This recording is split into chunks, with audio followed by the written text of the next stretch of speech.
Saya hanya bilang cocok gitu. Terserah kepada ketua-ketua partai atau gabungan partai. Jumpa lagi di Opini Budiman. Cocok. Itulah kata Presiden Jokowi ketika memberikan keterangan pers setelah bertemu dengan 5 pimpinan partai politik dalam acara silaturahmi Ramadan dengan tuan rumah Ketua Umum Partai Amanat Nasional Zulkifli Hasan. Presiden Jokowi tampaknya sedang menunjukkan pengaruh politiknya yang sangat besar untuk mendesain Indonesia 2024 pasca turunnya Presiden Jokowi. Pertemuan di Rumah PAN itu dilangsungkan beberapa hari setelah terjadinya keriuan pasca batalnya Indonesia sebagai tuan rumah Piala Dunia usia 20. Dalam pertemuan hampir 3 jam, Presiden Jokowi dilaporkan berkeluh kesah bagaimana repotnya mempersiapkan Piala Dunia usia di bawah 20. Piala Dunia yang diharapkan menjadi legasi dari Presiden Jokowi setelah kesuksesan menggelar Asian Games dan di ujung pemerintahnya menggelar Piala Dunia. Namun Piala Dunia usia 20 itu kemudian batal karena ada penolakan dari PDI Perjuangan, ormas-ormas Islam dan sekelompok masyarakat. Upaya bernegosiasi dengan FIFA untuk tetap bisa menggelar Piala Dunia di Indonesia dengan treatment khusus terhadap Israel kemudian batal. Memang terasa ada standar ganda di FIFA, tapi juga ada kebuntuan komunikasi di antara elit-elit di negara ini. Dalam pertemuan di PAN, Presiden Jokowi mengatakan dan berkomentar cocok jika 5 ketua umum partai politik itu membangun sebuah koalisi besar. Koalisi beranggotakan Koalisi Indonesia Raya yang sudah lebih dahulu dibentuk oleh Gerindra dan PKB dan Koalisi Indonesia Bersatu yang diinisiasi oleh Golkar, PAN, dan P3. Ketua Umum Partai Nasdem Surya Paloh tidak hadir. Kabarnya Surya Paloh sedang berada di luar negeri. Ketua Umum PDI Perjuangan Megawati Soekarno Putri juga tidak hadir.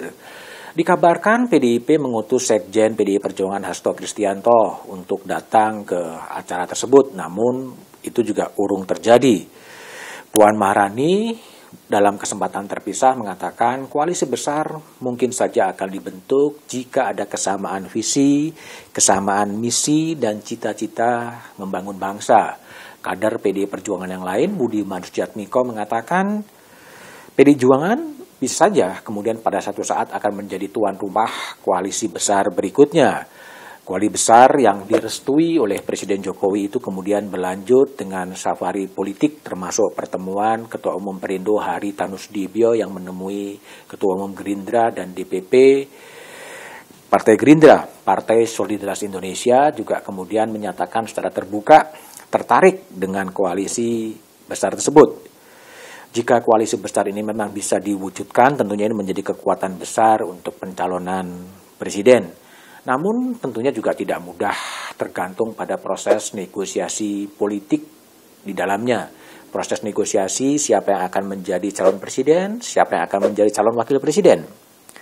Kader PDI Budiman Sujatmiko juga mengatakan bahwa PDIP siap saja bergabung dalam koalisi besar, tetapi PDIP tetap mengharapkan agar calon presidennya adalah PDIP. Siapa? Ya kita nunggu, karena itu masih ada di kantong Ibu Mega.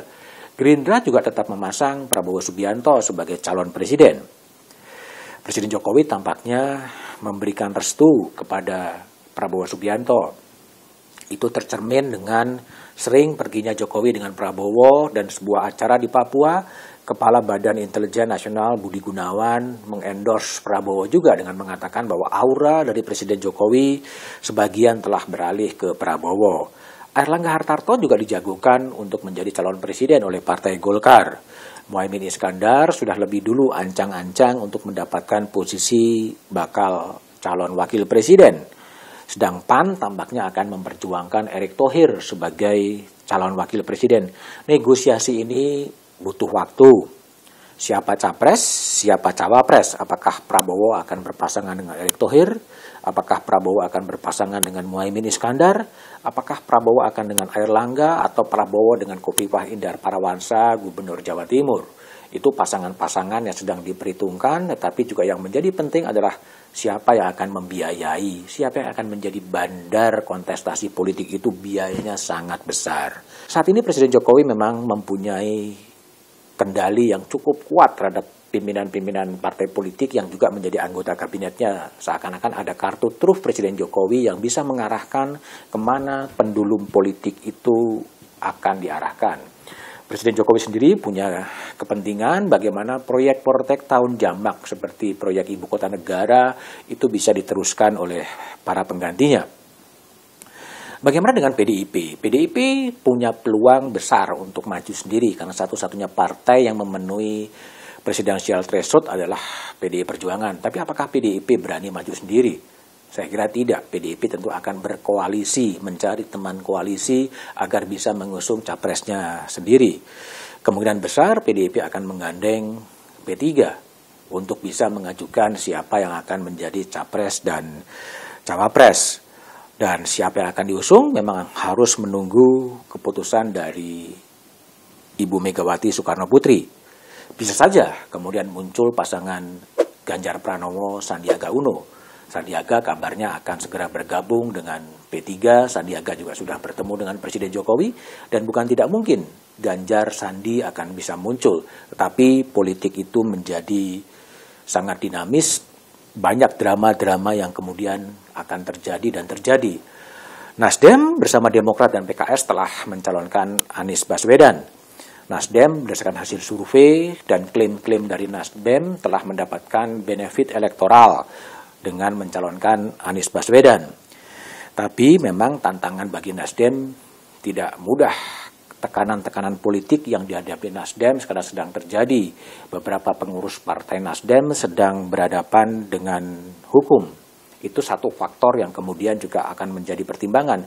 Demokrat akan berupaya untuk mengusung dan mencalonkan Agus Harimurti Yudhoyono sebagai bakal calon wakil presiden. Tapi itu juga belum sepenuhnya bisa mulus karena sekarang upaya-upaya untuk melakukan gangguan-gangguan terhadap Partai Demokrat juga sedang terjadi ketika Muldoko dan Joni Allen Marbun sekarang sedang mengajukan peninjauan kembali soal keabsahan dari Partai Demokrat. Itu adalah koalisi besar yang sebenarnya adalah permainan panggung yang memang masih cukup lama. Dan tentunya kita harus sabar menunggu sampai September 2023. Semuanya memang hampir final, tapi belum final. Pembiayaan politik yang sangat besar, siapa calon wakil presiden akan menentukan negosiasi politik yang ada. Tetapi yang perlu dipikirkan oleh kita semua, oleh partai politik, sebetulnya koalisi ini selain hanya untuk memperebutkan kekuasaan, gagasan apa sih yang kemudian ditawarkan oleh mereka? Adakah gagasan yang ditawarkan oleh koalisi-koalisi ini untuk memperbaiki kondisi negeri?